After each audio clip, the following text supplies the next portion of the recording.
Yo la voy a rezar. Es una oración que el Padre Pío oraba para pedir cosas importantes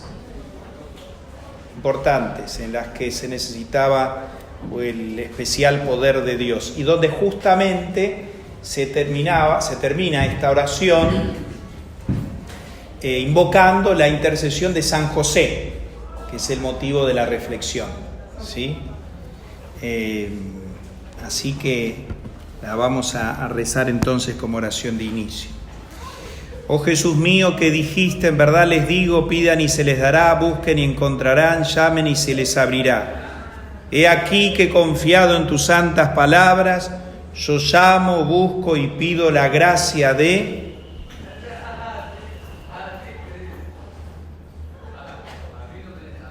Padre nuestro que estás en el cielo, santificado sea tu nombre, venga a nosotros tu reino, hágase tu voluntad en la tierra como en el cielo.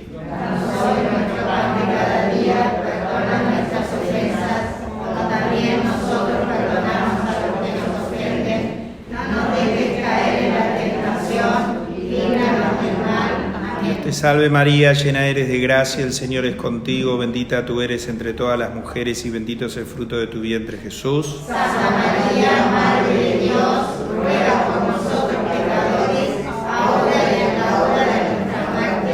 Amén. Gloria al Padre y al Hijo y al Espíritu Santo. Como era en el principio, ahora y siempre, por los siglos de los siglos. Amén. Sagrado corazón de Jesús, espero y confío en ti. Oh Jesús mío, que dijiste, en verdad les digo, pasarán los cielos y la tierra, pero mis palabras jamás pasarán. He aquí que yo, confiado en lo infalible de tus santas palabras, pido la gracia de...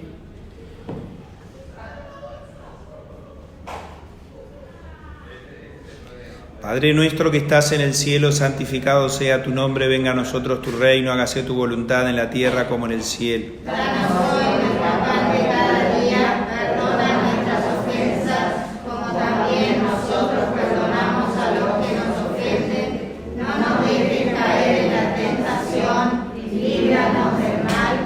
Te salve María, llena eres de gracia, el Señor es contigo, bendita tú eres entre todas las mujeres y bendito es el fruto de tu vientre Jesús. Santa María, Madre de Dios, ruega por nosotros pecadores, ahora y en la hora de nuestra muerte. Amén. Y al Padre y al Hijo y al Espíritu Santo. Como era en un principio, ahora y siempre, por los siglos de los siglos.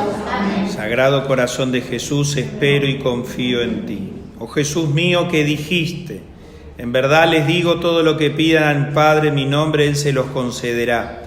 He aquí que yo al Padre eterno y en tu nombre pido la gracia de...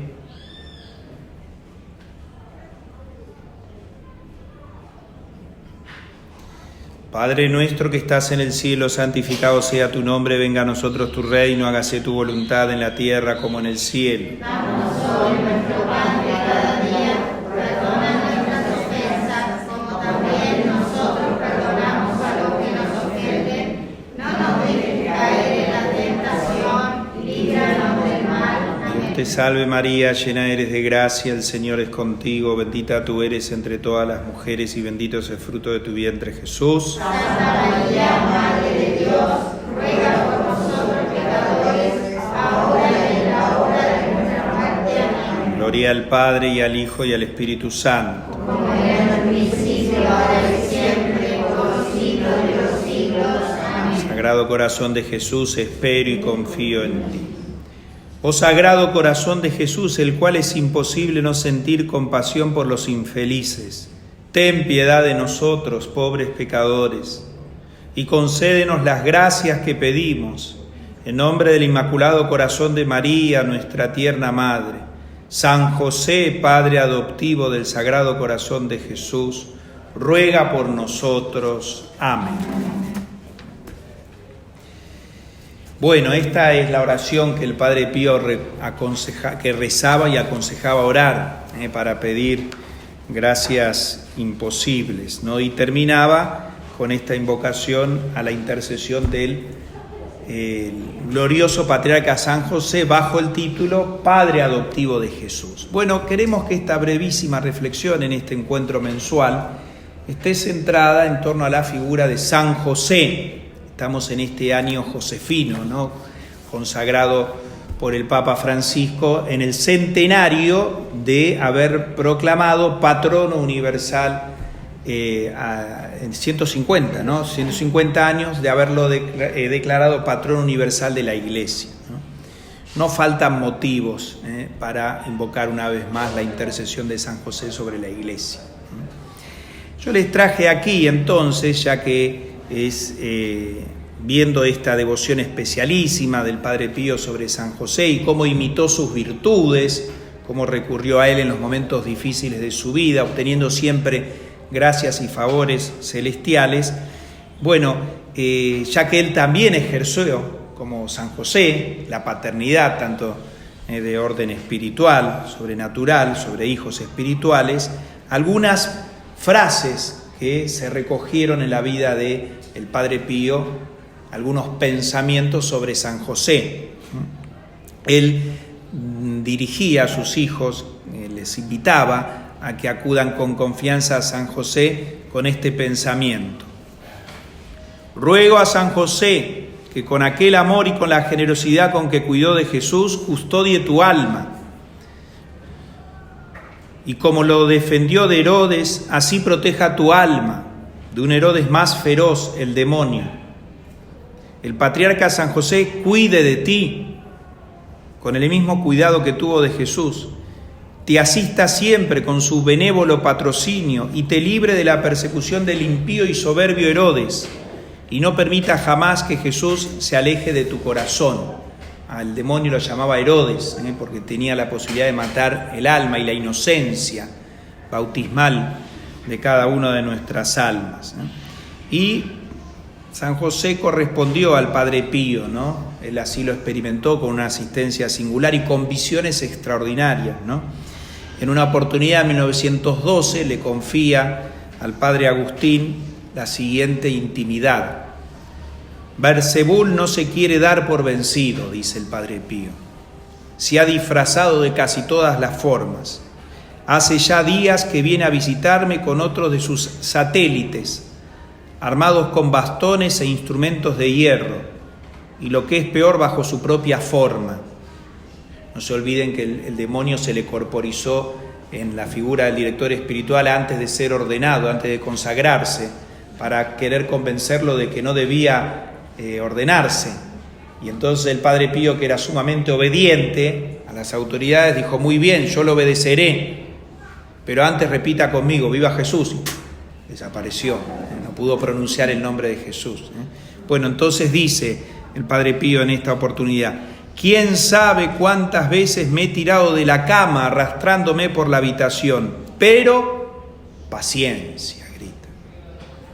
Casi siempre están conmigo Jesús, la mamita, el angelito, San José y el Padre San Francisco. Fíjense entonces la cercanía que tenía San José en las batallas espirituales que debía librar. Y en otra oportunidad, en 1921, llegó a decir: ayer, festividad de San José, solo Dios sabe las dulzuras que experimenté, sobre todo después de la misa, tan intensas que las siento todavía en mí, al día siguiente.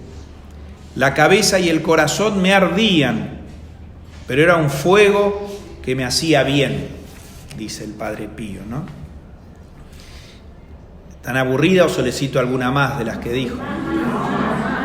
Si no, hablo yo y se acabó. Pero bueno, así dijo en uno de los asistentes, cuenta una anécdota sobre el Padre Pío, ¿no? Sobre una experiencia de él. Una tarde del mes anterior al de la muerte del venerado padre, se encontraba con él en la terraza contigua a la celda número 1, esperando para acompañar a la sacristía para la función vespertina. Era un miércoles, día consagrado a... Y el Padre Pío no se decidía a moverse. De pie ante un cuadro del glorioso patriarca apoyado en la pared, el venerado padre parecía en éxtasis. Pasado un poco de tiempo, el Padre Honorato le dijo: Padre, ¿debo esperar todavía? Nos hemos de ir, vamos con retraso. pero sus preguntas quedaron sin respuesta. El Padre Pío seguía contemplando al glorioso patriarca. Al fin, después de que el Padre Honorato le arrastrara del brazo, qué impaciente, ¿no?, y le repitiera por enésima vez la pregunta, el Padre Pío exclamó: mira, mira, qué bello es San José. Y allí se dirigieron a la sacristía, y en la sala San Francisco encontraron al padre sacristán, que les preguntó, ¿no?, ¿por qué tanto retraso? Y el Padre Honorato le respondió: el Padre Pío no quería separarse del cuadro de San José. Bueno, esto creo que ya es suficiente como para tener algunas grajeas espirituales y animarnos nosotros a escuchar lo que en el libro del Génesis, en el capítulo 41, referido al patriarca José, ¿no? Ite a Joseph, ¿no? Id a José. Bueno, creo que el Padre Pío con absoluta confianza nos invitaría también a nosotros, como Santa Teresa de Ávila también, no nos olvidemos, la reformadora del Carmelo, que decía: no recuerdo haber pedido cosa alguna a San José sin haberla obtenido de inmediato, decía la Santa Carmelita. Creo que el Padre Pío podría repetir sin problemas estas palabras, ¿no? Bueno, valga esto como una mera motivación entonces para este año josefino, para que nosotros también acudamos con confianza. El Papa Francisco escribió Patres Corde, ¿no? Es decir, este documento es muy valioso. Y hay otro también muy valioso que yo quisiera solo compartir con ustedes algunas pinceladas, escrito en 1989 por el amado Papa San Juan Pablo II, Redentoris Custos. El Papa Juan Pablo II, toda su magisterio lo centró en Cristo Redentor. Fue un magisterio cristocéntrico como redentor del hombre. Poniendo a Cristo en el centro, ponía al hombre en el centro. Un papa que descubrió y vivió por experiencia, ¿no?, cómo la humanidad se iba desintegrando. No nos olvidemos los totalitarismos que vivió, ¿no? Y cómo él entonces descubría volver a poner al hombre en el centro. Para esto había que poner a Cristo en el centro, ¿no? Entonces, su primer documento, ¿cuál fue? La primera encíclica de Juan Pablo II, Redemptor Hominis. Jesucristo es el Redentor de los hombres. Y escribió una trilogía, donde escribió la madre del Redentor, Redemptoris Mater, y en el 89 concluye la trilogía con Redemptoris Custos, el custodio del Redentor, sobre San José. Allí él se centra, ¿no?, en ese mandato del ángel, que está en el Evangelio de San Mateo, ¿no?, donde le ordena que tome consigo a María como mujer. Y San José, tomando a María, toma consigo al niño nacido en su seno purísimo, al Redentor del hombre, ¿no?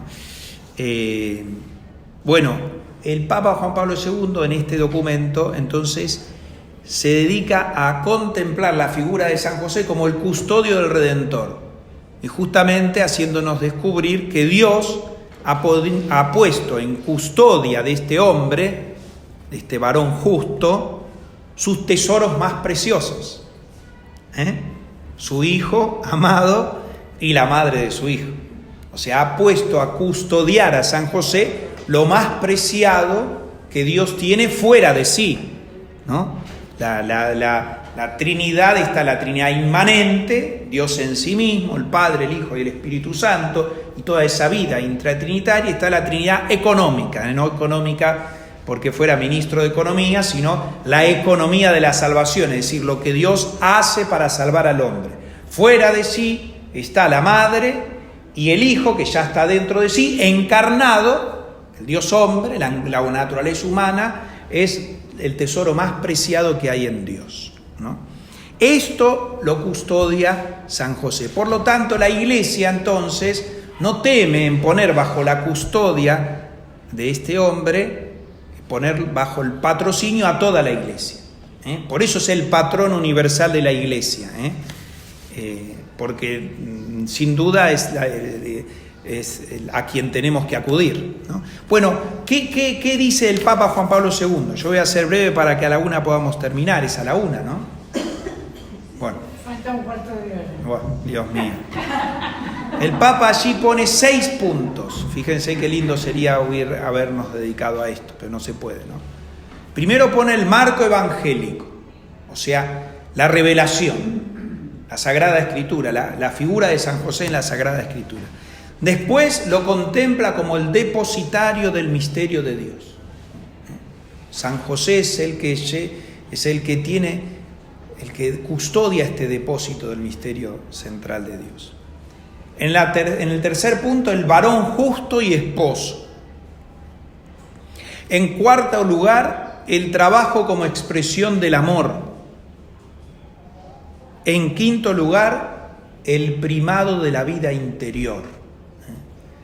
La gran virtud de San José, la vida interior. Y por último, como patrono de la Iglesia en nuestro tiempo, ¿no? ¿Qué podemos decir sobre el marco evangélico? Bueno, allí aparece el desposorio con María. José, hijo de David, no temas tomar contigo a María tu mujer, porque lo engendrado en ella es del Espíritu Santo. Dará a luz a un hijo y tú le pondrás por nombre Jesús, porque él salvará al pueblo de sus pecados. José está desposado con María, que permanece virgen, porque el niño concebido es por obra y gracia del Espíritu Santo. Entonces, el marco evangélico, ¿qué nos presenta de San José? Respondiendo al claro designio de Dios, con el paso de los días y de la semana, María se manifiesta ante la gente y ante San José embarazada, aquella que va a dar a luz y lleva consigo el misterio de la maternidad. Y a la vista de todo esto, su marido, San José, que era justo, decide entonces tomar la resolución más importante de su vida. Una disponibilidad absoluta a la voluntad de Dios, semejante a la de María, en orden a lo que Dios le pedía por medio de su mensajero. Lo que refleja entonces el marco evangélico en esta vocación del esposo de Nuestra Señora es la disponibilidad a la voluntad de Dios. ¿Cuánto habrá meditado y contemplado el Padre Pío esta disponibilidad? Él que de manera continua y permanente. Cuánta obediencia incluso a la Madre Iglesia, aún contra todo lo que pudo haber sufrido. Marco evangélico, disponibilidad a la voluntad de Dios. Segundo punto, depositario del misterio de Dios. Sin duda que la bienaventurada Virgen María, aún habiendo recibido el anuncio del ángel, avanzó en la peregrinación de la fe. El Papa se encarga de decirlo esto, como lo había dicho en Redemptoris Mater.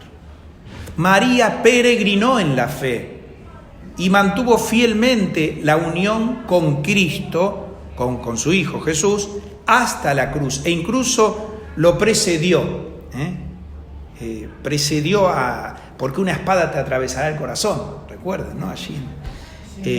Y bueno, exacto. Entonces, ella mediante la fe acompañó a Cristo, peregrinó en la fe. Esto es importante, no exceptuar a la Santísima Virgen de su obediencia en la fe, como dice San Pablo en la carta a los Romanos.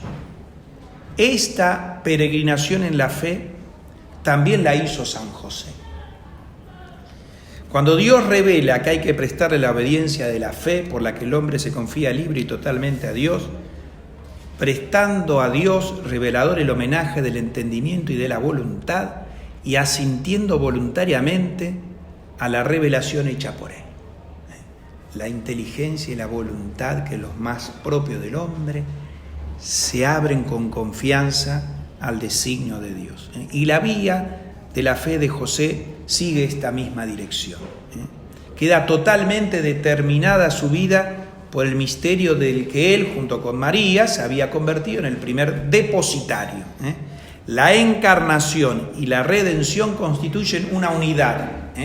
Y si bien San José, lo sabemos por tradición, fallece antes que Cristo comience su vida pública, él se dirigía, se orientaba hacia eso, porque la encarnación se orientaba a la redención. Por eso la espada que te atravesará el corazón. Apenas anuncia que nace, ya le anuncian la crucifixión. Es el Mesías sufriente. José iba caminando en la fe en la misma dirección. Por eso el Papa San Juan XXIII introduce en el canon romano, en el canon de la misa, en la plegaria eucarística, a San José. Y el Papa Francisco ha determinado hace poco que eso se extienda a los otros plegarias eucarísticas. Justamente en la misa, que es el memorial perpetuo de la redención, se incluye junto con el nombre de María y antes que el de los apóstoles. Interesante. Esto es un dato. Antes y de los pontífices y de los mártires se incluye a San José, depositario del misterio de Dios. ¿Qué nos dice la Biblia, la Sagrada Escritura? ¿Qué significa que fue el depositario del misterio de Dios? El servicio de la paternidad. En el momento culminante de la historia de la salvación, cuando Dios viene a revelar su amor mediante el don de su Hijo, del Verbo, es precisamente allí donde acontece el matrimonio de José y de María, en una plena libertad de una entrega sincera de sí mismo al otro, como es el amor esponsal, ¿no? Bueno, allí entonces José está dispuesto al unirse a María a brindar el servicio de la paternidad. Primer gesto que se revela como depositario del misterio de Dios. Segundo, en el censo, todos recuerdan el censo, ¿no? José debía ir a llevarlo al censo. Y fíjense lo que dice Orígenes sobre el censo, es interesante. Orígenes es un padre de la Iglesia, no es la FJP, Dado que el primer censo de toda la tierra acaeció bajo el primer censo de toda la tierra fue bajo César Augusto, y como todos los demás, también José se hizo registrar junto con María, su esposa, que estaba encinta. Jesús nació antes de que el censo se hubiera llevado a cabo. A quien considere esto con profunda atención le parecerá ver una especie de misterio en el hecho de que en la declaración de toda la tierra debiera ser censado Cristo. De este modo, registrado con todos, podía santificar a todos. Inscrito en el censo con toda la tierra, a la tierra ofrecía la comunión consigo. Y después de esta declaración, escribía a todos los hombres de la tierra en el libro de los vivos. De modo que cuantos hubieran creído en él, fueran luego registrados en el cielo con los santos de aquel a quien se le debe la gloria y el poder por los siglos de los siglos. Amén. Interesante reflexión porque fue el censo. El nacimiento de Belén, también allí estuvo José como testigo ocular de ese nacimiento, donde Cristo nace para liberar a los hombres. La circuncisión era el deber religioso del Padre. Fíjense, acá se revela justamente el servicio de la paternidad. Era el Padre el que debía ir. ¿Y por qué va Cristo a hacer la circuncisión si Él lo necesitaba? Bueno, es el principio porque Él asume todos los ritos del Antiguo Testamento como figuras para después llevarlos a plenitud. Y así Él después nos marcará en el sello del bautismo. La imposición del nombre también era deber del Padre. Imponer el nombre era la paternidad legal que llegaba. El nombre Jesús, nombre que está sobre todo nombre sin el cual no hay salvación. De hecho, en el nombre de Cristo está nuestra salvación, y en Oriente se reza la oración del nombre. Repetir el nombre es hacer presente a esa persona. Por lo tanto, repetir el nombre de Jesús, que es Dios salva, es ponernos bajo el poder salvífico de Cristo. ¿Cuántas veces y con qué amor habrá repetido José este nombre? La presentación de Cristo en el templo, no olvidemos, cuando después se terminó perdiendo, ¿no? A los 12 años. Y esa respuesta misteriosa, debo ocuparme de las cosas del Padre. Bueno, Él no solo cumple el rito del Antiguo Testamento, sino que al mismo tiempo Cristo lo supera. Al no ser Él, ¿por qué? Porque se presentaban, ¿por qué? Porque antes los que tenían que ir al templo, los que hacían el servicio del templo eran los levitas, ¿no? Los levitas, los sacerdotes levitas. Entonces quedó que los otros hijos de las otras tribus debían presentarse al primogénito para ser rescatados. Padre, Sí. una cosa que siempre me intrigó es esa contestación de Jesús, que es como que es como irrespetuosa hacia los padres. ¿Qué sentido Es tiene? el hijo le termina revelando a María y a José, justamente ellos quedan en intimidad dialogal, en intimidad. Pero no saben ustedes que me tengo que ocupar de las cosas. Le revela el misterio, por eso es el depositario del misterio de Dios, el misterio, el Padre eterno, porque Jesús por sangre es divina, no sé si me explico. Sí, sí, se explica. Entonces tanto María como José debían guardar en su corazón el misterio del Verbo, él debe ocuparse de las cosas del Padre. Le termina revelando aquello que había recibido como un anuncio del ángel. Ahora ya el mismo Cristo, ya no el ángel, es el mismo Cristo que le dice a ellos que es el Hijo del Eterno Padre que viene a salvar a los hombres. Y ellos quedan como depositarios de este misterio. Claramente que tuvieron que hacer una peregrinación en la fe, un acto de obediencia y de confianza al designio de Dios. Pero es interesante que ahora es el mismo Cristo quien les revela el misterio escondido desde toda la ¿Por qué eternidad. no se lo dicen más suave? Más, qué sé yo. Usted debía ser hija, debería debería haber sido hija espiritual del Padre Pío para que viera cómo decía las cosas. ¿Cómo decía? ¿O no? El Padre Pío. Ah, pero alguna cosita. Era bravo, ¿eh? Pero yo también. Bueno, no sé quién hubiera sido peor. La imposición del nombre, la presentación en el templo, en fin, la huida a Egipto. Así como Israel había tomado la vía del éxodo en condición de esclavitud para iniciar la antigua alianza, bueno, ahora José era el depositario, el cooperador de este misterio providencial de Dios, custodio también en él de este exilio ahora que por medio de Cristo se realiza para la nueva alianza, para la patria eterna del cielo. En el templo Jesús, el mantenimiento y la educación de Jesús de Nazaret, la crianza. Fíjense qué interesante esto de que entonces San José esté en el canon romano, justamente en el sacrificio eucarístico. La Iglesia venera la memoria de la Virgen y también de San José. ¿Por qué? Porque ellos, José en particular también, alimentó a aquel que los fieles comerían como pan de vida eterna. ¿Cómo no ponerlo en el canon romano? Y Jesús, aún con esa respuesta, ¿qué hizo? Después volvió y vivía sujeto a ellos. Ahí ya hay una respuesta. Revela el misterio, pero después correspondiendo al respeto de la atención de sus padres. De esta manera quiso santificar los deberes de la familia y el trabajo que desempeñaba al lado de San José. Bueno, no hay más tiempo. El tercer punto, el Papa, yo le decía, el varón justo, el esposo. Es interesante ahí cómo se santifica entonces el amor esponsal. El cuarto punto, el trabajo, como expresión del amor. No nos olvidemos que San José es patrono también del trabajo, modelo de los humildes, que el cristianismo eleva a grandes destinos, ¿no?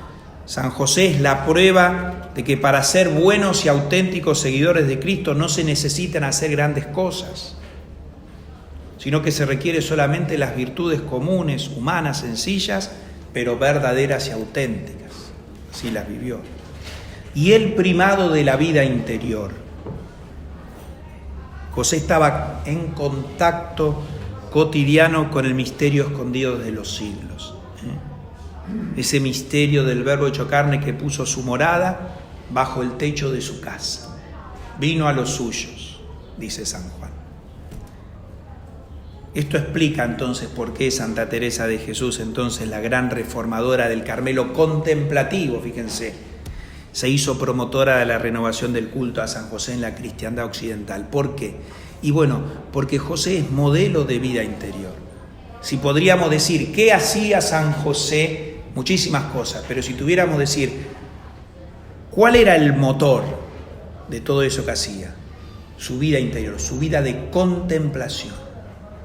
San José contemplaba a María y a Jesús. Fíjense qué lindo propósito.